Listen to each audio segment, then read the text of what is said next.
नमस्कार विद्यार्थी मित्रांनो, डायरेक्शन अकॅडमीच्या ऑनलाईन प्लॅटफॉर्मवर सर्वांचं स्वागत आहे। आपण आजच्या व्हिडिओमध्ये हाऊ टू अप्रोच एमपीएससी राज्यसेवा 2026-27 म्हणजे जे विद्यार्थी 26-27 साठी प्रिपेअर करत आहेत त्यांनी या ठिकाणी त्यांचा अप्रोच कसा असायला पाहिजे, त्याचबरोबर या व्हिडिओच्या माध्यमातून आपण कंप्लीट स्ट्रॅटेजी इथे डिस्कस करणार आहोत। अगदी मायक्रो स्ट्रॅटेजी तुम्हाला दिली जाणार आहे आणि या स्ट्रॅटेजीच्या माध्यमातून तुम्हाला या ठिकाणी आयडिया येणार आहे की आपल्याला सध्याच्या टाइममध्ये कशाचा अभ्यास करायचा आहे, प्रिलियमचा करायचा आहे, मेन्सचा करायचा आहे की ऑप्शनल करायचा आहे। तर याचे संपूर्ण डिस्कशन आपण या व्हिडिओमध्ये करणार आहोत। तर जर आपण डायरेक्शन अकॅडमीच्या यूट्यूब चॅनलला नवीन असाल तर सबस्क्राइब करायला विसरू नका। त्याचबरोबर आपलं डायरेक्शनचं टेलिग्राम सुद्धा चॅनल आहे। त्या टेलिग्राम चॅनलवर आपल्याला विविध PDF तुम्हाला फ्रीली ॲक्सेसिबल असतात। त्याचबरोबर या ठिकाणी लेटेस्ट माहितीसाठी आपल्याला टेलिग्राम चॅनल सुद्धा जॉइन करायचं आहे। त्याची लिंक खाली डिस्क्रिप्शन बॉक्समध्ये दिलेली आहे, ती तुम्ही पाहू शकता। आता यामध्ये या व्हिडिओचा जो या ठिकाणी the crux of the video किंवा या व्हिडिओ बनवण्याचा जो हेतू आहे तो म्हणजे काय आहे, नुकतीच राज्यसेवा जे काही हे आहे म्हणजे टाइम टेबल आहे जो आयोगाने पब्लिश केलेला आहे। म्हणजे आयोगाने नुकताच राज्यसेवेचा टाइम टेबल पब्लिश केलेला आहे आणि त्या टाइम टेबलमध्ये आपल्याला या ठिकाणी एक शेड्यूल दिलेला आहे। प्रिलियम कधी असणार आहे, मेन्स कधी असणार आहे, बरोबर, जाहिरात कधी येणार आहे, हे सगळा टाइम टेबल या ठिकाणी आयोगाने दिलेला आहे। म्हणजे आयोगाने त्यांचं काम हे केलेलं आहे। आता आपल्याला आपलं काम करणं गरजेचं आहे, ते म्हणजे प्लॅनिंग करणं गरजेचे आहे। कारण तुम्हाला 2026चा जे विद्यार्थी 2026 साठी प्रिपेअर करत आहेत तुम्हाला या ठिकाणी तुमचा शेड्यूल मिळालेला आहे। तर हा जो काही आयोगाने दिलेला शेड्यूल आहे त्याची प्रिंट काढा आणि तुम्ही ज्या ठिकाणी अभ्यास करताय तिथे या ठिकाणी तुम्ही स्टिक करा किंवा या ठिकाणी तुम्ही तिथं लावून ठेवा। म्हणजे तुम्हाला एक टार्गेट लक्षात येईल की आपल्याला या ठिकाणी 2026 मध्ये कोणत्या एक्झामसाठी टार्गेट करायचे, कधी त्याला एक्झाम आहे, प्री कधी आहे, मेन्स कधी आहे, किती टाइम आहे, या सगळ्या गोष्टींसाठी तो टाइम टेबल तुमच्या समोर असणं गरजेचं आहे। तर या टाइम टेबलला म्हणजे आयोगाने पब्लिश केलेल्या टाइम टेबलला धरून आपल्याला या ठिकाणी स्वतःचं नियोजन असणं गरजेचं आहे। आणि यामध्ये a goal without a plan, a goal a goal without a plan is just a wish. आता तुमचं गोल आहे म्हणजे तुम्ही या ठिकाणी काहीतरी ध्येय निश्चित केलेलं आहे, परंतु देर इज नो प्लॅन। जर प्लॅनच नसेल तर या ठिकाणी काय आहे, त्याला काही अर्थ राहणार नाही। जसं विश्वेश्वरय्या यांनी म्हटलं होतं, प्लॅन और पेरिश। म्हणजे या ठिकाणी तुम्ही प्लॅन जर नसेल तर निश्चितच काय होतं, पेरिश होतं किंवा नष्ट होऊ शकता। म्हणजे प्लॅन हा महत्त्वाचा आहे। विदाउट प्लॅनिंग, विदाउट प्लॅनिंग म्हणजे आपलं गोल आहे की आपल्याला डीसी व्हायचं आहे 2026 मध्ये, डीसी असेल किंवा डीवायएसपी व्हायचं असेल, तहसीलदार व्हायचं असेल 2026 मध्ये, म्हणजे आपलं हे गोल आहे। पण या गोलसाठी आपल्याला काय गरजेचं आहे, तर आपल्याला या ठिकाणी एक प्लॅन असणं गरजेचं आहे। विदाउट प्लॅनिंग या ठिकाणी आपल्याला गोल अचीव करता येणार नाही। त्यामुळं प्लॅन करणं गरजेचं आहे आणि प्लॅनिंग कशा पद्धतीने करायला पाहिजे, काय स्ट्रॅटेजी असायला पाहिजे, या सगळ्या बाबी आपण या व्हिडिओमध्ये डिस्कशन करणार आहोत। तर शेवटपर्यंत व्हिडिओ पहा आणि यामध्ये जे आपण टाइम टेबल बनवून दिलेला आहे तो फॉलो करण्याचा प्रयत्न करा। कारण तुम्ही जोपर्यंत या गोष्टी फॉलो करणार नाहीत, कारण हा व्हिडिओ फक्त ऐकून एंटरटेनमेंट करून तर किंवा हा व्हिडिओचा पर्पज हा एंटरटेनमेंट नाही किंवा फक्त ऐकणे नाही, तर या ठिकाणी प्रॅक्टिकल इम्प्लिमेंटेशन गरजेचं आहे। कारण इम्प्लिमेंटेशनवर सगळ्या गोष्टी या ठिकाणी गृहीत धरल्या जातात। आणि ही जी परीक्षा आहे या परीक्षेचा जो पॅटर्न आहे तो यूपीएससीचा पॅटर्न आहे आणि विथ रेफरन्स टू महाराष्ट्र। म्हणजे आपल्याला यूपीएससीचा संपूर्ण सिलेबस त्याचबरोबर महाराष्ट्राचा एक्स्ट्रा सिलेबस कव्हर करायचा आहे। त्यामुळं या ठिकाणी आपल्याला प्लॅन असणं गरजेचं आहे। तर यामध्ये जे विद्यार्थी 2026 साठी प्रिपेअर करत आहे, तर 2026 साठी प्रिपेअर करत असाल तर असं आपण गृहीत धरू की नोव्हेंबर म्हणजे या ठिकाणी 1 नोव्हेंबर आहे। तर 1 नोव्हेंबर पासून 1 नोव्हेंबर पासून तुम्ही अभ्यासाला सुरुवात करणार आहात। तर असं आपण जरी गृहीत धरलं तरी सुद्धा आपल्याला संपूर्ण म्हणजे 1 नोव्हेंबर पासून ते या ठिकाणी आपल्याला 2026 साठी हे जेवढा टाइम आपल्याला आहे म्हणजे किंवा जेवढा टाइम आपल्याला दिलेला आहे, प्रीला सुद्धा या ठिकाणी साधारण आपल्याला म्हणजे संपूर्ण जर शेड्यूल आपण बघितला जो आयोगाने आपल्याला दिलेला आहे, तर यामध्ये हे आपली पूर्व परीक्षा मे मध्ये आहे आणि मुख्य 3 ऑक्टोबर। म्हणजे याचा अर्थ काय आहे, जवळपास आपल्याकडे 11 महिने टाइम टेबल आपल्याला आहे। म्हणजे आपल्याला 11 महिने उपलब्ध आहेत या सगळ्या प्रोसेससाठी। तर यामध्ये जर तुम्ही 1 नोव्हेंबर म्हणजे 1 नोव्हेंबर पासून 1 नोव्हेंबर 2025 पासून जर या ठिकाणी प्रिपरेशनला स्टार्ट करत असाल तर प्लॅनिंग कशी असली पाहिजे। सुरुवातीला ही एक्झाम या ठिकाणी प्रिलियम तर ऑब्जेक्टिव्ह आहे, एमसीक्यू आहे। प्रिलियम जे आहे ते एमसीक्यू आहे, परंतु मेन्स जे आहे तेही काय आहे, या ठिकाणी डिस्क्रिप्टिव्ह आहे। प्रिलियम जे आहे पूर्वपरीक्षा जी आहे तर ही काय आहे MCQ पॅटर्न आहे, पण मेन्स जी आहे ते रिटर्न स्वरूपात आहे. ठीक आहे. तर मग आपल्याला या ठिकाणी हे प्रिलियमचा जर विचार केला तर प्रिलियम या ठिकाणी पूर्वी जशी आहे तशीच आहे, परंतु मेन्स जी आहे ती डिस्क्रिप्टिव्ह आहे. म्हणजे 2025 ची ही होणारी किंवा 2025 मध्ये जी होईल ती पहिली डिस्क्रिप्टिव्ह एक्झाम असणार आहे. आणि वर्णनात्मक परीक्षेसाठी किंवा डिस्क्रिप्टिव्ह पॅटर्नच्या परीक्षेसाठी तुम्ही दररोज न्यूजपेपर वाचणं गरजेचं आहे. It's must. ओके. म्हणजे तुम्ही अभ्यासाला सुरुवात करताय ना तर याच्यामध्ये न्यूजपेपर वाचा. जर मराठी मीडियममध्ये असाल तर लोकसत्ता वाचणं गरजेचं आहे. ॲटलिस्ट लोकसत्तामधलं या ठिकाणी तुम्ही जे संपादकीय आहे ते कंपल्सरी वाचणं गरजेचं आहे. मग त्यामध्ये संपादकीय एका दिवस काय आहे की या ठिकाणी थोडं लेफ्टिस्ट असतं लोकसत्ताचं, बरोबर, तरीही चालेल. ओके. परंतु वाचन करणं गरजेचं आहे आणि यामध्ये न्यूजपेपरनं सुरुवात करणं गरजेचं. म्हणजे दररोज तुम्ही या ठिकाणी एक तो म्हणजे काय आहे मराठीसाठी लोकसत्ता वाचणं गरजेचं आहे. जे इंग्लिशमध्ये देत आहे त्यांनी द इंडियन एक्सप्रेस वाचणं गरजेचं आहे. पण न्यूजपेपर तुम्ही स्वतः वाचणं गरजेचं आहे. ठीक आहे. जर न्यूजपेपर वाचायला सुरुवात झाली तर आपल्याला या ठिकाणी थिंकिंग प्रोग्रेस होते. कारण ही परीक्षा म्हणजे विशेषतः मेन्स जी एक्झाम आहे, आता मेन्स एक्झामला आपल्याला टॅकल करण्यासाठी सर्वात महत्त्वाचं आहे आपली थॉट प्रोसेस. ओके. आपली थिंकिंग वाढवणं गरजेचे आहे. कारण फक्त ही परीक्षा पास होण्यासाठी फक्त या ठिकाणी भूकंपट्टी लागेल असं बिलकुल नाही. तर सगळ्यात महत्त्वाचं आहे थिंकिंग. म्हणजे तुम्हाला या ठिकाणी विचार करण्याची जी प्रक्रिया आहे किंवा तुम्हाला विचार करावा लागणार आहे. म्हणजे अभ्यास केल्यानंतर प्रत्येक गोष्टीवर जसं एक्झाम्पलमध्ये आपण न्यूजपेपर बघू. न्यूजपेपरमध्ये काय आहे की एखादं एडिटोरियल आलेलं आहे, तर मग ते एडिटोरियल वाचल्यानंतर तुम्ही स्वतः विचार करणं गरजेचं आहे की अरे की या ठिकाणी AI जे आहे, ओके, आर्टिफिशियल इंटेलिजन्स आहे, हे आल्यामुळे काय आहे तर बेरोजगारी वाढलेली आहे का, किंवा बेरोजगारी वाढली नाही तर मग किंवा बेरोजगार जे आहे त्यांना रोजगार उपलब्ध झालेला आहे का. तर ह्या दोन्हीही पर्स्पेक्टिव्हनं तुम्ही विचार करणं गरजेचं आहे.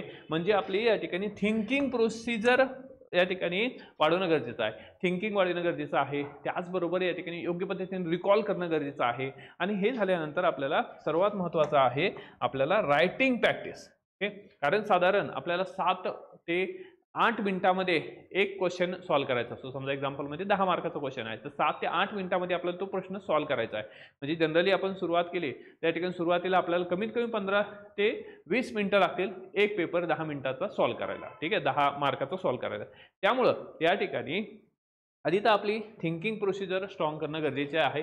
मग यासाठी या ठिकाणी आपण या प्लॅनिंगच्या माध्यमातून या सेशनच्या माध्यमातून काय डिस्कस करणार आहोत की तुम्हाला नेमकं की प्रिलियमच्या अगोदर काय करायचं आहे किंवा प्रिलियम जे आहे, ओके, म्हणजे जसं एक्झाम्पलमध्ये की आपण आता ही 2026 ची राज्यसेवा आहे, त्या राज्यसेवेची जी प्रिलियम आहे ती आहे 31 मेला. ओके.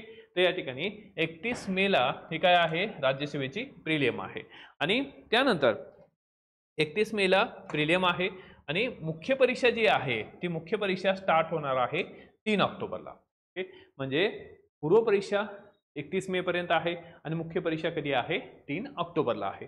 आता यामध्ये आपल्याला की प्री आणि मेन्स, ओके, प्री आणि मेन्स याच्यामध्ये आपल्याला 4 महिन्याचा कालावधी उपलब्ध आहे. म्हणजे पूर्वपरीक्षा आणि मुख्य परीक्षा या दोन्हीमध्ये जो गॅप आहे किंवा या ठिकाणी आपल्याला तो त्यांनी गॅप किती महिन्याचा दिलेला आहे 4 महिन्यात दिलं. मग ह्या 4 महिन्याचं प्लॅनिंग सुद्धा कसं असलं पाहिजे हे सुद्धा आपण या व्हिडिओमध्ये दिलेलं आहे. तर यामध्ये आधी पहिलं आपण या ठिकाणी हाऊ टू अप्रोच म्हणजे आपल्या ह्या परीक्षेला अप्रोच कसा असला पाहिजे. अप्रोच या ठिकाणी महत्त्वाचा आहे की आपल्याला सगळ्यात महत्त्वाचं आपली थिंकिंग जी आहे, ओके, ती ब्रॉड करणं गरजेचं आहे. त्याच्यामध्ये या ठिकाणी आपली विचार क्षमता जी आहे ती वाढवणं गरजेचे आहे. याच्यासाठी एकमेव सुरुवातीचा जो सोर्स आहे तो म्हणजे काय आहे या ठिकाणी न्यूजपेपर वाचणं गरजेचं आहे. आणि जर तुम्ही सेकंडरी सोर्स काय असणार आहे, जर तुम्ही मराठी मीडियममध्ये असाल तर महाराष्ट्र स्टेट बोर्डची जी पुस्तकं आहे ते या ठिकाणी लवकरात लवकर वाचणं गरजेचे आहे. ते फास्ट स्पीडीली तुम्ही वाचून कंप्लीट करू शकता. पण त्यानं काय होतं की आपल्याला आयडिया येते. आणि जे या ठिकाणी इंग्लिश मीडियममध्ये आहे त्यांनी NCERT वाचणं गरजेचंच आहे. तर या ह्याच्यामध्ये आपल्याला एक आयडिया येते की प्रश्नाचं उत्तर कसं लिहायचं असतं, कशी लँग्वेज असते, कशी भाषा असते आणि प्रत्येक सब्जेक्टची प्रत्येक विषयाची एक बोलीभाषा असते. ओके. त्या ठिकाणी किंवा की प्रत्येक विषयाची एक काय आहे भाषा असते. तर मग ती जी भाषा आहे ती सुद्धा आपल्याला डेव्हलप करणं गरजेची आहे. ठीक आहे. तर ही सगळी ज्या बाबी आहेत इट्स की काय आहे, हा एक प्रोसिजरचा भाग आहे किंवा या ठिकाणी हा एक प्रोसेसचा भाग आहे. तर या ठिकाणी ही प्रोसेस कधी स्टार्ट होणार आहे, तर ह्याच्यामध्ये तुम्ही न्यूजपेपर म्हणजे सुरुवातीपासूनच तुम्ही न्यूजपेपर वाचायला सुरुवात करा आणि त्यानंतर या ठिकाणी ह्या सगळ्या गोष्टीला सुरुवात होईल. आणि सुरुवात करत असताना म्हणजे तुम्ही अभ्यासाला समजा एक्झाम्पलमध्ये आपण असं म्हणू की तुम्ही 1 नोव्हेंबरपासून अभ्यासाला सुरुवात करताय. मग 1 नोव्हेंबरपासून आधी तर तुम्ही काय केलं पाहिजे, सगळ्यात महत्त्वाचं आहे हे आपल्याला या ठिकाणी ते असं एक्झाम्पल की 1 नोव्हेंबरपासून तुम्ही राज्यसेवा ओके राज्यसेवा 2026 साठी आपण प्रिपेअर करत आहोत. तर प्रिपेअर करत असताना सगळ्यात महत्त्वाचं आहे तो म्हणजे आपल्याला या ठिकाणी पहिला जो पॉईंट आहे तो म्हणजे की राज्यसेवेचा सिलेबस आपल्याला माहीत असला पाहिजे. ठीक आहे. तर प्रिलिम तर आहेच, प्रिलिमचा तो छोटा सिलेबस आहे, 7 या ठिकाणी टॉपिक्स आहेत पहिल्या पेपरमध्ये आणि नंतर CSAT आहे. पण सगळ्यात महत्त्वाचा जो सिलेबस आहे तो या ठिकाणी मुख्य परीक्षेचा जो सिलेबस आहे ओके मुख्य परीक्षेचा सिलेबस आपल्याला माहीत असला पाहिजे, पूर्णतः पाठ असला पाहिजे पॉईंट ना पॉईंट. आणि याला दुसरा एक भाग म्हणजे काय आहे, जेव्हा तुम्ही सिलेबस बघत असता तेव्हा आपल्याला या ठिकाणी UPSCचे ओके UPSCचे जे PYQs आहेत मेन्सचे PYQ ते पाहणं सुद्धा गरजेचं असतं. कारण आपल्याला या ठिकाणी ही परीक्षा 2025 ला पहिल्यांदा होणार आहे आणि तुम्ही 26 देणार आहात. ठीक आहे, तुमच्यासाठी 25चे रेफरन्स उपलब्ध होईल, परंतु त्याला सुद्धा वेळ आहे. पण त्यासाठी आपल्याला UPSCचे PYQ अवेलेबल आहेत, मेन्सचे PYQ. मग हे प्रश्न विचारण्याची शैली कशी आहे, ॲज इट इज UPSCचे प्रश्न आपल्याला विचारले जाणार नाहीत. म्हणजे UPSCचं जे स्टँडर्ड आहे ते या ठिकाणी UPSCच्या माध्यमातून काय आहे किंवा की IAS IPS निवड जातात, परंतु या ह्याच्यामध्ये MPSCच्या माध्यमातून DC DYSP विद्यार्थी म्हणजे DC DYSP साठी निवड होणार आहे. तर तुमचं सिलेक्शन होणार आहे. त्यामुळं या ठिकाणी ह्याची लेवल जी आहे प्रश्नाची या ठिकाणी लेवल जी आहे ती थोडी कमी असणार आहे. ठीक आहे, म्हणजे खूप क्रिटिकल असे प्रश्न असणार नाहीत, सिंपल स्ट्रेट फॉरवर्ड क्वेश्चन असणार. पण एक आयडिया येण्यासाठी काय आहे, आपल्याला UPSCचे जे क्वेश्चन आहेत ते समजून घेणं गरजेचं आहे. म्हणजे सिलेबस विथ PYQ हे पाहिल्यानंतर तुमच्या लक्षात येईल काय की सिलेबसच्या बाहेर आयोग या ठिकाणी आपल्याला कुठलाही प्रश्न विचारणार नाही. ठीक आहे, त्यासाठी या ठिकाणी पहिला जो भाग आहे तो म्हणजे PYQs करा ओके विथ या ठिकाणी सिलेबस. आणि हे मुखपाठ झालं पाहिजे, म्हणजे सिलेबस तुम्हाला या ठिकाणी ईच अँड एव्हरी वर्ड माहीत असला पाहिजे. त्याचबरोबर तुम्ही राईट डाऊन करा आणि पाठ करण्याचा प्रयत्न करा सिलेबस. ओके, तर सिलेबस पाठ करा, समजून घ्या. तर ही झाली पहिली प्रोसिजर. नंतर काय आहे, या ठिकाणी महाराष्ट्र स्टेट बोर्डची जी पुस्तकं आहेत ओके त्याच्यामध्ये स्टेट बोर्डची जी पुस्तकं आहेत ती वाचणं गरजेची आहे. ठीक आहे, मग तुम्ही 6वी पासून ते 12वी पर्यंतची पुस्तकं वाचा आणि त्याचबरोबर NCERT सुद्धा वाचन करणं गरजेचं आहे. तर मग NCERT सुद्धा वाचणं गरजेचं आहे. परंतु जर NCERTला वेळ लागत असेल तर काही सिलेक्टिव्ह NCERT तुम्ही करू शकता, परंतु इंग्लिश मीडियमवाल्यांनी संपूर्ण NCERT तुम्हाला करायचीच आहे आणि मराठीवाल्यांनी स्टेट बोर्ड. कारण हे जे आहे हे काय आहे, एक प्रकारचं तुमचं बेसिक अंडरस्टँडिंग होते की आपल्याला या ठिकाणी विचार कसा करायचा आहे. ओके, तर यामध्ये विचार कसा करायचा आहे याची आयडिया येण्यासाठी आपल्याला बेसिक वाचणं गरजेचं आहे. तर बेसिक मधून आपल्याला या ठिकाणी विविध प्रकारचे जे कन्सेप्ट आहेत, सिंपल ज्या कन्सेप्ट आहेत, सार्वभौमत्व म्हणजे काय आहे, स्वातंत्र्य म्हणजे काय आहे, लोकशाही म्हणजे काय आहे, एकता म्हणजे काय आहे, एकात्मता म्हणजे काय, हे सगळे जे शब्द आहेत ते या ठिकाणी ह्याच्यामधून आपले कव्हर होणार आहे. त्यानंतर आपल्याला या ठिकाणी किंवा रेफरन्स पुस्तकं असतील किंवा तुम्ही एखादा क्लास जॉईन केला असेल तर या ठिकाणी त्याला सुद्धा तुम्ही फॉलो करू शकता. ठीक आहे, आता यामध्ये आपण जे 2026चे विद्यार्थी आहेत तर यामध्ये त्यांनी नेमकं काय केलं पाहिजे, तर ह्याच्यामध्ये आता 2026चा आपण प्रिपरेशन करतो. तो 2026 साठी आताचा जो टाइम आहे म्हणजे 2026ची प्रिलियम जी आहे ती या ठिकाणी कधी आहे, 31 मेला आहे. ठीक आहे, मग प्रिलियमच्या अगोदर साधारण या ठिकाणी 1 नोव्हेंबर पासून ओके प्रिलियमच्या अगोदर 1 नोव्हेंबर पासून म्हणजे आपल्याकडं 1 नोव्हेंबर आपण असं पकडू की 1 नोव्हेंबर पासून ते आपल्याला 15 फेब्रुवारी पर्यंत 1 नोव्हेंबर ते 15 फेब्रुवारी पर्यंत काय आहे आपल्याला टाइम आहे. म्हणजे नोव्हेंबर पासून ते फेब्रुवारी पर्यंत म्हणजे या ठिकाणी पूर्ण नोव्हेंबर आला, त्यानंतर डिसेंबर, त्यानंतर जानेवारी आणि फेब्रुवारी म्हणजे आपल्याला या ठिकाणी 3.5 महिन्याचा जो कालावधी आहे तो इथं उपलब्ध आहे. मग ह्या 3.5 महिन्यामध्ये तुम्ही कशाचं प्रिपरेशन केलं पाहिजे, तर तुम्ही मेन्सचं प्रिपरेशन करणं गरजेचं आहे. कारण तुमची मेन्स जर रेडी असेल ओके तर आपल्याला या ठिकाणी जी आपण प्रिलिम देणार आहोत मे मध्ये जी काही प्रिलिम होणार आहे 2026च्या तर त्यामध्ये तुम्ही या ठिकाणी चांगले मार्क्स आल्यानंतर तुम्हाला जे काही मेन्स आहे, प्रिलिमच्या नंतर मेन्स आहे, त्यावेळेस या ठिकाणी ह्याचा फायदा होणार आहे. त्यामुळं बिफोर 1 नोव्हेंबरपासून ते 1 नोव्हेंबरपासून ते 15 फेब्रुवारीपर्यंत तुम्ही मुख्य परीक्षेचा अभ्यास करणं गरजेचं आहे, ज्यामध्ये या ठिकाणी GS आणि ऑप्शनल हे कव्हर करणं गरजेचं आहे. मग आता ह्यामध्ये ह्या 3.5 महिन्यामध्ये पॉसिबिलिटी काय आहे की काय कव्हर होऊ शकतं? तर यामध्ये ह्या 3.5 महिन्यामध्ये म्हणजे साधारण 1 नोव्हेंबरपासून ते 15 फेब्रुवारीपर्यंत आपलं काय कंप्लीट होणं अपेक्षित आहे, म्हणजे तुम्ही हे करणं गरजेचंच आहे. ओके, तर इट्स मस्ट, कारण तुम्हाला 2026 मध्ये पोस्ट काढायची आहे तर हे करावंच लागणार आहे. म्हणजे 3.5 महिन्यामध्ये हा सगळा भाग जो आहे तो कव्हर करावाच लागणार आहे. त्याच्यामध्ये इथिक्स आहे. आता इथिक्स जो आहे तो आपल्याला साधारण म्हणजे आता टेंटेटिव्ह आपण पकडलेला आहे, किंवा की इथिक्सला साधारण तुम्ही 20 दिवस म्हणजेच दररोज या ह्याच्यामध्ये की तुम्ही हे at least daily 6 hours, okay 6 hours study जर तुम्ही इथिक्सची केली तो साधारण 20 दिवसामध्ये सुद्धा कंप्लीट होऊ शकतो, 6 ते 7 तासामध्ये. म्हणजे या ह्याच्यामध्ये तुम्ही 13 तास, ओके, त्यामध्ये ॲटलिस्ट 13 आवर्स अभ्यास करणं गरजेचं आहे. ठीक आहे, 13 तास अभ्यास करणं गरजेचं, तेव्हा या ठिकाणी हा सगळा जो सिलेबस आहे तो कव्हर होणार आहे. त्यामध्ये 7 तास तुम्ही GSचं प्रिपरेशन करणं गरजेचं आहे, आणि ह्याचबरोबर या ठिकाणी तुम्ही ऑप्शनल जो आहे तो डेली आपल्याला 5 तास ऑप्शनल करणं गरजेचं आहे. ओके, कारण ऑप्शनलची संपूर्ण तयारी जी आहे ती 3.5 महिन्यामध्ये होणं गरजेची आहे. ओके, यासाठी आपण सोशलॉजीची ऑप्शनल बॅच लॉन्च केलेली आहे. त्यामध्ये मराठीमधली पण बॅच आहे, इंग्लिशमध्ये पण बॅच आहे. त्याचबरोबर या ठिकाणी GSची सुद्धा लक्षवेध स्पेशल आपली मेन्सची बॅच आहे.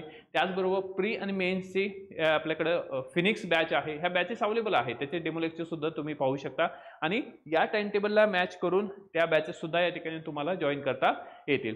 तर यामध्ये आपण टार्गेट असलं पाहिजे की इथिक्स जे आहे ते इथिक्स आपल्याला साधारण 20 दिवसामध्ये होणं गरजेचं आहे.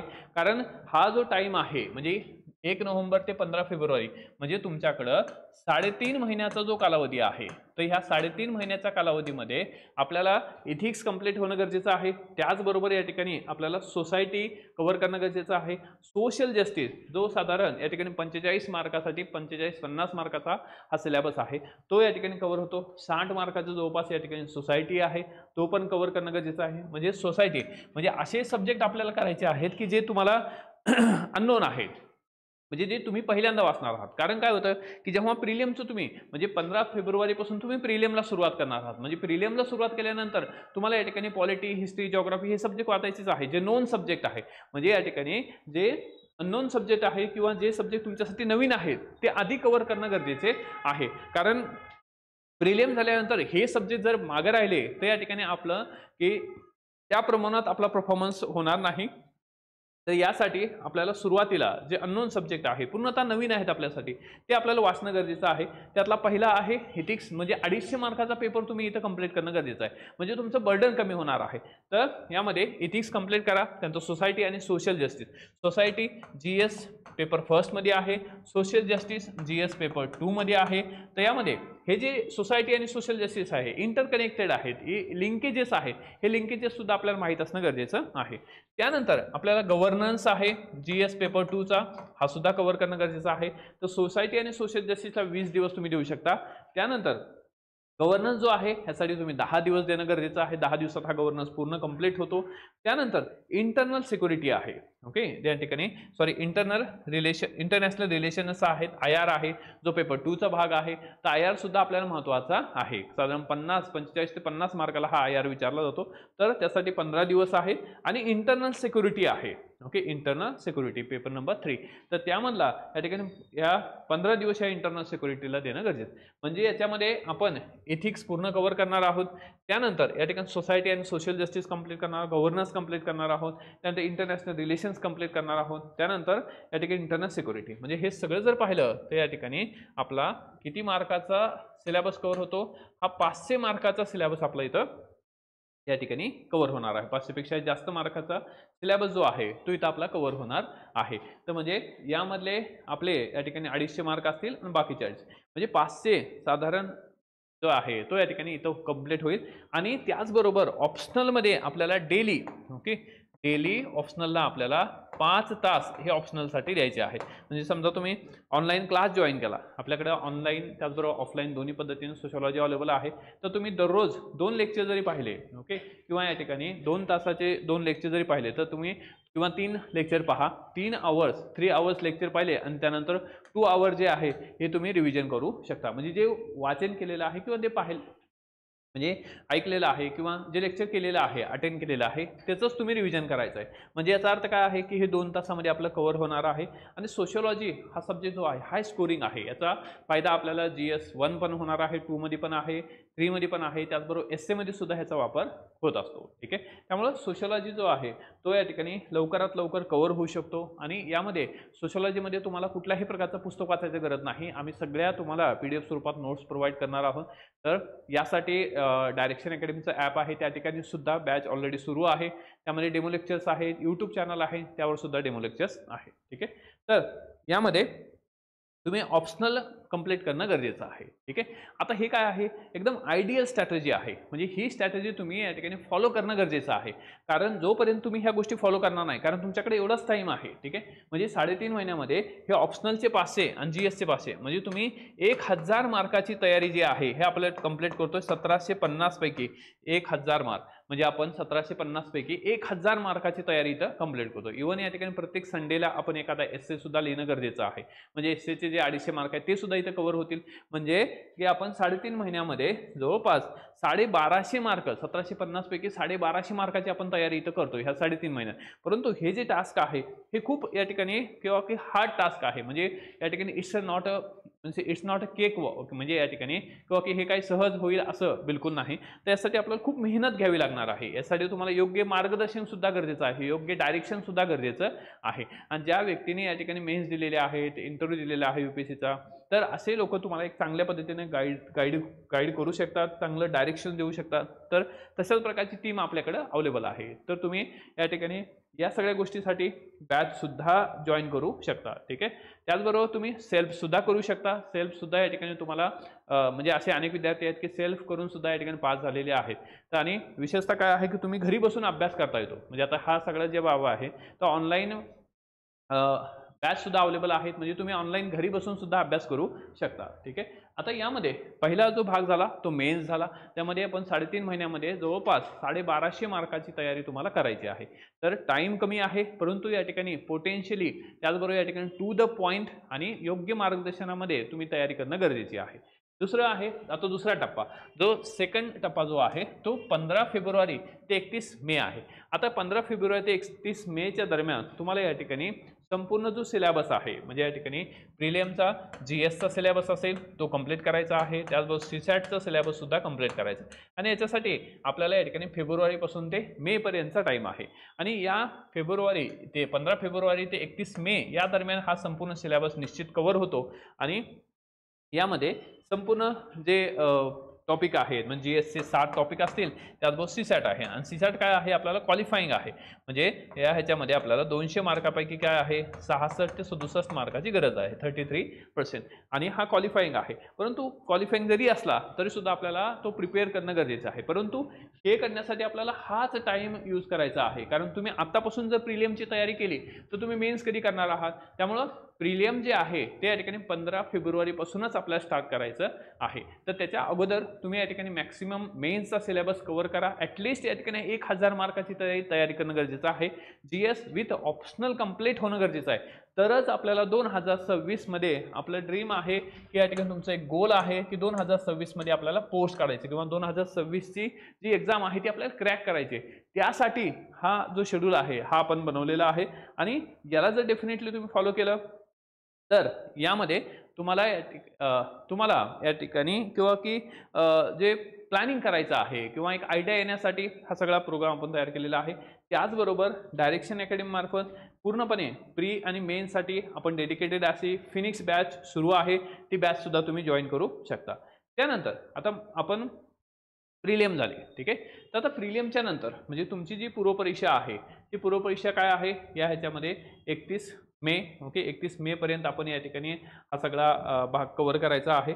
त्यानंतर पूर्वपरीक्षा झाल्यानंतर जे यामध्ये आपली जी पूर्वपरीक्षा आहे, ओके, ते 31 मेला आहे. म्हणजे 31 मेला झाल्यानंतर आपण या ठिकाणी पुढचा जो शेड्यूल आहे, आता 31 मेच्या नंतर काय आहे, तर आपण 5 जून म्हणजे साधारण 4-5 दिवसाचा आपण गॅप घेऊ आणि त्यानंतर तुम्ही सुरुवात करणं गरजेचे आहे.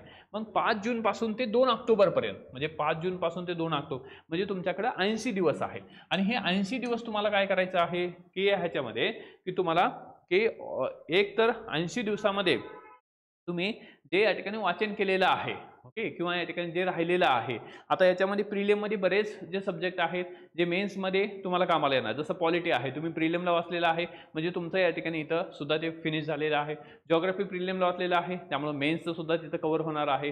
तर यामध्ये असे सब्जेक्ट किंवा हिस्ट्री आहे तर हिस्ट्रीचा पण या ठिकाणी जो पार्ट आहे म्हणजे मॉडर्न हिस्ट्री आहे ती आपली कव्हर होणार आहे. प्रिलिममध्ये वाचलेलं आहे तर मेन्सला सुद्धा ती कव्हर झाली. त्यानंतर तुम्हाला आता काय करायचं आहे, तर हा जो टाइम पिरियड आहे 15 जून ते 2 ऑक्टोबर हा टाइम पिरियड काय आहे, रिव्हिजन आणि रिकॉलचा टाइम आहे. ओके, यामध्ये तुम्ही रिव्हिजन आणि रिकॉल करणं गरजेचं आहे. जे सब्जेक्ट तुमचे बॅक आहेत, जे टॉपिक बॅक आहे ते तुम्ही कव्हर करणं गरजेचं आहे. आणि प्रिलिमच्या अगोदर तुम्ही या ठिकाणी मेन्सचं सुद्धा प्रिपरेशन केलेलं आहे, त्याचा फायदा आता इथं होणार आहे. तर रिव्हिजन करायचं आहे, रिकॉल करायचं आहे. त्याचबरोबर आयोगाचे जे PYQs आहेत म्हणजे UPSCचे किंवा होणारे जे राज्यसेवा आहेत त्याचे सुद्धा तुम्हाला उपलब्ध होतील. तर PYQs करा आणि त्यानंतर या ठिकाणी तुम्ही टेस्ट जॉईन करणं गरजेचं आहे. टेस्ट पेपर सुद्धा सोडवणं गरजेचं आहे. तर युजली तुम्ही दररोज ॲटलिस्ट एखादं पेज 2 पेज तरी लिहिणं गरजेचं आहे. वीकली एक 5-6 पेजेस तरी लिहिणं गरजेचं असतं. ठीक आहे, त्यामध्ये सुरुवातीला सेक्शनल पेपर तुम्ही देणं गरजेचं आहे. मग यामध्ये GS जो आहे फर्स्ट जो आहे तो 20 दिवसात आपण कव्हर करणं गरजेचे आहे. आता बघा 5 जूनची स्ट्रॅटेजी आहे म्हणजे आपण एवढा पुढचा विचार करून ही सगळी स्ट्रॅटेजी बनवली आहे, कारण तुम्हाला 2026 मध्ये एकदम बुलेट प्रूफ जे काही स्ट्रॅटेजी आहे ते आपण तयार करण्याचा प्रयत्न केलेला आहे की या पद्धतीने जर गेलं तर हे खूप आयडियल आहे. पण ह्या आयडियलसाठी काय लागणार आहे, आपल्याला हार्डवर्क लागणार आहे. कारण आपण विचार करतोय 5 जूनचा, ओके, म्हणजे आपली प्रिलिम झालेली आहे, आपला चांगला स्कोर आलेला आहे. तर मग त्याचं जे प्लॅनिंग आहे तुम्ही आत्तापासून जर केलं, ओके, म्हणजे एकच वन फोकस जर असेल, एक टार्गेट जर असेल तर डेफिनेटली ही परीक्षा आपल्याला क्रॅक करता येते. इव्हन तुम्ही महाराष्ट्रामधून सुद्धा पहिले येऊ शकता, पण तो याच्यासाठी अशा पद्धतीनं प्लॅन करणं गरजेचं आहे. तो सब्जेक्ट विदिन टाइम लिमिटमध्ये संपवणं गरजेचं आहे. त्यामध्ये GS जो आहे तो आपल्याला 20 दिवसात कव्हर करणं गरजेचं आहे. त्यानंतर GS2 हा 20 दिवस, GS3 सुद्धा 20 दिवस, GS4 20 दिवस. आणि त्याचबरोबर तुम्हाला या ठिकाणी डेली 13 आवर्सचा अभ्यास करणं गरजेचं आहे. मग या 13 आवर्समध्ये ह्याच्यामध्ये तुम्ही ऑप्शनलला 5 तास देणं गरजेचंच आहे. ओके, कारण काय आहे तर इथं आपल्याला काय करायचं आहे, ऑप्शनलचं रिव्हिजन करायचं. तुम्ही ऑप्शनल तयार केलेलं आहे तर ऑप्शनलचं रिव्हिजन करायचं, रिकॉल करायचं आहे, त्याच्या टेस्ट पेपर तुम्हाला द्यायचे आहे. तर हा जो कालावधी आहे हा 80 डे मध्ये फक्त काय होऊ शकतं, रिव्हिजन, रिकॉल आणि राहिलेला जो काही थोडाफार सिलेबस आहे जो आपण यामध्ये नोव्हेंबर ते फेब्रुवारीमध्ये जो आपला लॅक राहिला, जो करू शकलो नाही, तेवढाच सिलेबस इथं कव्हर होऊ शकतो. पूर्णतः मेन्सचा म्हणजे 1750 मार्काची जी तयारी आहे ही 80 दिवसात होणं शक्य नाही. म्हणजे पूर्णतः नवीन जर तुम्ही विचार केला की जाऊ द्या आपण आता काय करू, आज नोव्हेंबर आहे, नोव्हेंबरपासून आपण मेपर्यंत काय करू, या ठिकाणी फक्त प्रिलिमचाच अभ्यास करू, तर त्याला काही अर्थ राहणार नाही. त्यामुळं सुरुवातीला आपण या ठिकाणी अर्ली स्टेजमध्ये मेन्स तयार करणं गरजेची आहे. तर यामध्ये 20-20 दिवस तुम्ही जर पाहिलं तर 80 दिवसाचा टाइम आहे. त्यामध्ये 13 आवर्स मधले 5 आवर्स जे डेली तुम्हाला ऑप्शनलला द्यायचं आहे, रायटिंग प्रॅक्टिस करायची. तर हा चला या ठिकाणी पहिला असलो. त्यानंतर यामध्ये की प्रत्येक संडेला, एव्हरी संडेला तुम्हाला एस्से लिहायचा आहे. आणि राज्यसेवा आहे त्यामुळे खूप काय असं फिलॉसॉफिकल एस्से असेल असं बिलकुल नाही. त्यामध्ये एक एस्से जो आहे ते डेफिनेटली सोशियोलॉजिकल अँगलनं, समाजशास्त्रीय अँगलनं असणार आहे. त्यामुळं यामध्ये प्रत्येक संडेला जे UPSCचे पेपर असतील किंवा MPSCचे आधीचे काही पेपर्स आहेत जे आपल्याला ज्याचे निबंध तुम्हाला जे काही टॉपिक्स आहेत ते टॉपिक इथं लिहिण्यासाठी हे कामाचे येणार. किंवा एका निबंधामध्ये सुद्धा काय आहे की 1 ते 2 निबंध जे आहेत, म्हणजे आपल्याला तसे तर 2 निबंध कंपल्सरी लिहायचे आहेत, म्हणजे 125 मार्काला एक निबंध आहे. त्याच्यासाठी आपल्याला न्यूजपेपर वाचणं गरजेचं आहे. आणि न्यूजपेपरमध्ये या ठिकाणी हे अनेक बाबी कव्हर होत असतात. आणि न्यूजपेपरला धरूनच एखादी किंवा की असा करंट इव्हेंट असेल जो या ठिकाणी काय आहे किंवा वर्षभर की तो हायलाइटेडमध्ये आहे किंवा वर्षभर या ठिकाणी त्याची चर्चा आहे, त्याच्यावर डेफिनेटली काय आहे एखादा निबंध आपल्याला येऊ शकतो, जसं AI आहे, आर्टिफिशियल इंटेलिजन्स आहे, त्याच्यावर डेफिनेटली एखादा निबंध येऊ शकतो. मग त्या संदर्भाचं जे कंटेंट आहे, त्या संदर्भाचं जे मटेरियल आहे, तुम्ही गोळा करणं गरजेचं आहे, कलेक्ट करणं गरजेचं आहे आणि त्या आधारे प्रत्येक संडेला तुम्ही या ठिकाणी एस्से लिहिणं गरजेचं आहे. पूर्ण टाइम लावून 3 तास संडेला एस्से लिहिणं गरजेचं आहे. तर अशा प्रकारची तयारी आपल्याला इथं करता येते. त्यानंतर सेकंड राऊंड, आता पहिला जो राऊंड आहे तो 80 दिवसाचा झालेला आहे. सेकंड राऊंड जो आहे तो आपल्याकडं, पहिला राऊंड जो आहे तो या ठिकाणी 80 दिवस. आता सेकंड राऊंड जो आहे त्या ठिकाणी की आपल्याला म्हणजे 80 दिवसाच्या नंतर परत आपल्याकडे काय आहे, 24 दिवस आहे. ठीक आहे, तर 80 दिवसाच्या नंतर आपल्याकडे 24 दिवस, कारण आपली जी मेन्स आहे ती कधी आहे या ह्याच्यामध्ये की आपल्याला 5 जून पर्यंत 2 ऑक्टोबर पर्यंत आपल्याला मेन्स आहे. ओके, तर या ह्याच्यामध्ये आपल्याला काय करायचं आहे की या ह्याच्यामध्ये म्हणजे सुरुवातीचे 20-20 दिवस गेल्यानंतर राहिलेले 24 दिवस आहे. त्या 24 दिवसामध्ये आपल्याला काय करायचं आहे, तर 5 दिवस जे आहेत, ओके, 5 दिवस प्रत्येक सब्जेक्टला 5 दिवस रीडिंग करायची आहे, 1 दिवस काय करायची आहे, टेस्ट द्यायची आहे. म्हणजे 5+1, ओके, 5+1 म्हणजे GS चं 5 दिवस अभ्यास करा, त्यानंतर 1 दिवस टेस्ट द्या, नंतर परत GS2 5 डेज स्टडी, 1 दिवस या ठिकाणी टेस्ट. 5+1 जो आहे हा फॉर्म्युला आपल्याला वापरणं गरजेचं आहे. त्याचबरोबर ऑप्शनल जो आहे तो सुद्धा आपल्याला तसंच पद्धतीने करायचा. 5 दिवस रीडिंग करायची आहे, 1 दिवस काय करायचं आहे, टेस्ट द्यायची आहे. तर अशा पद्धतीनं या ठिकाणी रिव्हिजन आणि टेस्ट ही जी आहे हे आपल्याला मेन्समध्ये किंवा या ठिकाणी प्रिलिम्सच्या नंतर ह्या सगळ्या गोष्टी करायच्या आहेत.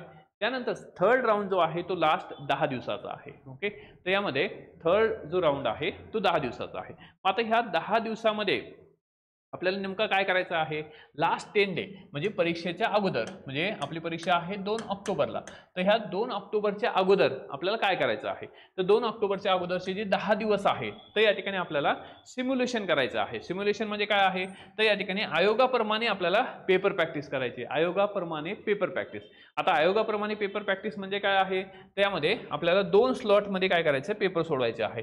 सकाळी या ठिकाणी 9 ते 12 सोडवा, त्यानंतर 2 ते 5 म्हणजे असे स्लॉटमध्ये, म्हणजे एका दिवसामध्ये 2 पेपर सोडवणं गरजेचं आहे, ज्या आधारे तुम्हाला या ठिकाणी पेपर सोडवण्याची आयोगाच्या पद्धतीनं सवय लागणार. म्हणजे हात दुखतील, कारण एका दिवसामध्ये 6 तास रीडिंग करायची आहे. तर असं तुम्हाला या ठिकाणी सिम्युलेशन करायचं आहे GS1 आणि GS2चं. म्हणजे 2 दिवस तुम्ही कंटिन्यू काय करणार आहात, या ठिकाणी प्रॅक्टिस करणार आहे. तर अशा पद्धतीनं पहिला जो दिवस आहे तो या ठिकाणी एस्से करायचा आहे. नंतर सेकंड डे मध्ये काय आहे, तर या ठिकाणी आपल्याला सिम्युलेशन करायचं आहे. फर्स्ट डो म्हणजे 5 दिवसापैकी पहिला जो दिवस आहे तो एस्से लिहा. त्यानंतर सेकंड डे आहे आणि थर्ड डे आहे. सेकंड आणि थर्ड डे जे आहे ते GS पेपर 1 पेपर 2 म्हणजे दोन्हीही टाइममध्ये आपल्याला हे सॉल्व्ह करायचं आहे. आणि अशा पद्धतीनं या ठिकाणी आपल्याला ऑप्शनल सुद्धा कव्हर करायचा आहे. तर पण या ठिकाणी शेवटच्या 10 दिवसामध्ये तुम्ही ऑप्शनल बाजूला ठेवा आणि फक्त GS वर तुमचं कमांड आणणं गरजेचं आहे. त्यानंतर लास्ट 5, आता याच्यामध्ये पहिले जे 5 आहेत म्हणजे ह्या 10 मधलं हे 5 जे आहेत हे कंप्लीट झाले. त्यानंतर नेक्स्ट 5 जे आहेत, नेक्स्ट 5 डे जे आहेत ते तुम्ही एस्से आणि जो कंपल्सरी पेपर आहे, कारण आता तुम्हाला पेपर द्यायला जायचं आहे. ठीक आहे, आणि आयोगाने अशा पद्धतीने टाइम टेबल सेट केलेलं आहे की तुम्ही कंपल्सरी पेपर दिल्यानंतर एस्से मध्ये सुद्धा टाइम आहे आपल्याला, एस्से दिल्यानंतर GS मध्ये सुद्धा टाइम आहे, GS दिल्यानंतर तुम्हाला ऑप्शनल मध्ये पण टाइम आहे. म्हणजे त्या ठिकाणी सुद्धा आपल्याला रिव्हिजन करता येणार आहे. तर यामध्ये शेवटच्या नेक्स्ट 5 दिवसामध्ये तुम्हाला एस्से आणि कंपल्सरी जे पेपर्स आहेत मराठी आणि इंग्रजी याचं प्रिपरेशन करायचं आहे. त्यानंतर यामध्ये 3 ऑक्टोबर जे आहे तर लँग्वेजचा पेपर असेल, 4 ऑक्टोबरला काय आहे या ठिकाणी एस्सेचा पेपर आहे. त्यानंतर नेक्स्ट ते झाल्यानंतर सुद्धा आपल्याला काय आहे की आता एस्सेचा पेपर झालेला आहे, त्यानंतर आपल्याला 12 दिवसाचा टाइम आहे. तर 12 दिवसात आता हा सगळा टाइम टेबल जो आहे तो या ठिकाणी आयोगाचा जो टाइम टेबल आहे त्याला धरून आपण हे तयार केलेलं आहे. आणि ह्याची PDF जी आहे ते आपल्या डायरेक्शन अकॅडमीच्या टेलिग्राम चॅनलवर आपण टाकत आहोत. तर त्या ठिकाणी तुम्ही ती PDF तुम्हाला उपलब्ध होऊन जाईल आणि त्या टेलिग्रामची जी लिंक आहे ती डिस्क्रिप्शन बॉक्समध्ये दिलेली आहे. त्यामध्ये नेक्स्ट 12 दिवस जे आहे ते आपल्याला काय करायचं आहे, GSचं रिव्हिजन करायचं आहे. म्हणजे याच्यामध्ये तुमचा एस्सेचा पेपर झालेला आहे. आपण कधीचे विचार करतोय, जेव्हा तुम्ही मेन्सचा निबंधाचा पेपर देताय त्यानंतरचा जो काही आपल्याला टाइम भेटणार आहे 12 दिवस, त्यामध्ये तुम्ही या ठिकाणी 8 दिवस जे आहे फर्स्ट रिव्हिजन करणं गरजेचं आहे आणि 4 दिवस जे आहे ते या ठिकाणी सेकंड रिव्हिजन करणं गरजेचं आहे. त्यानंतर 17 आणि 18 तारखेला काय आहेत आपले पेपर्स आहे. 17-18 तारखेला आपला GS1 GS2 त्यानंतर 3 आणि 4 होणार आहे. त्यानंतर आपल्याकडे टाइम आहे 19 ऑक्टोबर ते 23 ऑक्टोबर. ओके, 19 ऑक्टोबर ते 23 ऑक्टोबर 2026. तर यामध्ये आपल्याला ऑप्शनल आता कव्हर करायचा आहे, कारण आता एकच आपला भाग राहिलेला आहे, तो म्हणजे ऑप्शनलचा भाग राहील. तो ऑप्शनल जो आहे तो आपल्याला इथे कव्हर करायचा आहे. मग यामध्ये आपल्याला काय करायचं आहे, ऑप्शनलचं रिव्हिजन करायचं, कारण तुम्ही बऱ्याच वेळेस अभ्यास केलेला आहे, रिकॉल केलेला आहे. आता रिव्हिजन आणि PYQ त्याचबरोबर ब्रेन स्टॉर्मिंग करायचं आहे आणि काही लिखाणाची प्रॅक्टिस करायची, कारण आपल्याला तसं या ठिकाणी प्रॅक्टिस असणं गरजेचं. सिम्युलेशन करायचं आहे. सिम्युलेशन म्हणजे काय आहे, या ठिकाणी सकाळी आणि दुपारी अशा पद्धतीने आपल्याला पेपर सॉल्व्ह करायचे आहेत. आणि 24 ऑक्टोबरला काय आहे, या ठिकाणी हा पेपर असणार. म्हणजे 24 ऑक्टोबर जे आहे तर ही काय आहे, लास्ट त्या ठिकाणी तुमच्या एक्झामची डेट आहे. ठीक आहे. तर अशा पद्धतीने जर तुम्ही फॉलो केलं, आता हे जे टाइम टेबल आहे खूप आयडियल आहे, किंवा या ठिकाणी हा टाइम टेबल फॉलो करणं या ठिकाणी हे वाटतं तेवढं सोपं नाही, पण ह्याच्यासाठी हे जर फॉलो केलं तर डेफिनेटली काय आहे, तुम्हाला या ठिकाणी एक चांगली पोस्ट 2026 मध्ये मिळू शकते. त्याचबरोबर या ठिकाणी आपण 11 नोव्हेंबर पासून या ठिकाणी लक्षवेध ही डेडिकेटेड अशी मेन्सची बॅच लॉन्च करत आहोत, ज्यामध्ये पेपर 1, 2, 3, 4 त्याचबरोबर एस्से असेल. तर अशी या ठिकाणी ही बॅच आहे लक्षवेध. या बॅचच्या माध्यमातून तुमचा संपूर्ण सिलेबस जो आहे, म्हणजे विद्यार्थी या ठिकाणी राज्यसेवा मेन्स 2025 साठी प्रिपेअर करत असतील, किंवा या ठिकाणी 2026 साठी जे आपण आता बघितलं टाइम टेबल तुम्ही फॉलो करणं गरजेचं आहे, 2026 साठी प्रिपेअर करत असतील त्यांच्यासाठी ही बॅच अत्यंत महत्त्वाची आहे. ते लाईव्ह प्लस रेकॉर्डेड असणार आहे, आणि यामध्ये संपूर्ण जे नोट्स आहे, म्हणजे 1, 2, 3, 4 जे पेपर्स आहेत नोट्स अवेलेबल असतील. तर ही बॅच या ठिकाणी मराठी आणि इंग्लिश बायलिंग्वल असेल, दोन्ही भाषेमध्ये ही बॅच अवेलेबल असेल. त्याचबरोबर या ठिकाणी या बॅचमध्ये लेक्चर दररोज या ठिकाणी 3 लेक्चर्स असतील 1.5 तासाचे. त्यानंतर या ठिकाणी लाईव्ह आन्सर रायटिंग सुद्धा असणार आहे. लाईव्ह आन्सर रायटिंग म्हणजे याचा अर्थ काय आहे, की तुम्हाला इथं प्रश्न दिला जाणार आहे, त्यानंतर तुम्हाला टाइम दिला जाईल, आणि त्यानंतर तुम्ही लिहायचं आहे आणि तुमचा आन्सर सुद्धा क्विकली पाठवायचा आहे. तर अशी लाईव्ह आन्सर रायटिंग सुद्धा याच्यामध्ये अवेलेबल आहे, आणि अगदी अफोर्डेबल फीस आहे. त्याचबरोबर इन्स्टॉलमेंट सुद्धा अवेलेबल आहे. तर डायरेक्शन अकॅडमीच्या ॲपवर ही बॅच अवेलेबल आहे. त्याचबरोबर या ठिकाणी संपूर्ण प्री आणि मेन्सची बॅच स्पेशल अशी डेडिकेटेड 26-27च्या विद्यार्थ्यांसाठी फिनिक्स बॅच सुद्धा अवेलेबल आहे. ठीक आहे. दोन्ही बॅचेस अवेलेबल आहेत. तर यासाठी आपल्याला डायरेक्शन अकॅडमीचं टेलिग्राम चॅनल जॉईन करायचं आहे, आणि ते जॉईन केल्यानंतर तुम्हाला या ठिकाणी ही PDF सुद्धा तिथं उपलब्ध आहे. निश्चित या व्हिडिओचा फायदा जेव्हा तुम्ही ॲक्च्युअली ॲप्लिकेशन करायला सुरुवात कराल तेव्हा होणार आहे. ठीक आहे. तर निश्चित तुम्हाला व्हिडिओ आवडला असेल तर इतर विद्यार्थ्यांना किंवा मित्रांना सुद्धा शेअर करायला विसरू नका. जर काही तुमची क्वेरी असेल तर या ठिकाणी खाली डिस्क्रिप्शन बॉक्समध्ये जरूर लिहा, आणि लाईक करायला विसरू नका. थँक्यू. All the best. जय हिंद.